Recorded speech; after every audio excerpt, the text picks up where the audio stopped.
మృత్యవతారం వేదనారాయణ స్వామి temple స్థల పురాణం. ఇది అప్పట్లో వేదపురి అని, వేదారణ్య క్షేత్రమని, హరికంఠపురమని పేరుగాంచింది.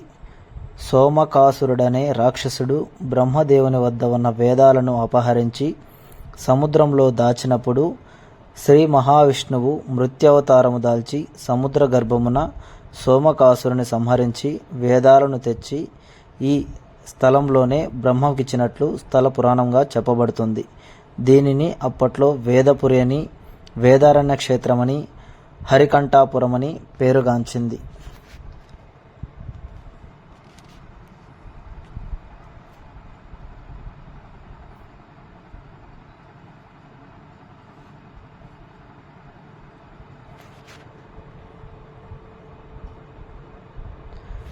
శ్రీకృష్ణదేవరాయలు హరికంఠాపురంలో వెలసి ఉన్న మృత్యవతార వేద నారాయణ స్వామి ఆలయాన్ని పంచప్రాకారాలు, సప్త ద్వారాలతో అత్యంత కళాత్మకమైన శిల్పకళతో సుందర ఆలయంగా తీర్చిదిద్ది పునర్మించి అనేక దానములు చేసి తన తల్లి పేరున దీనిని నాగలాపురంగా నామకరణము చేసినని ఈ ఆలయ ఉత్తర కొండెమునందు గల శాసనము ద్వారా తెలియున్నది.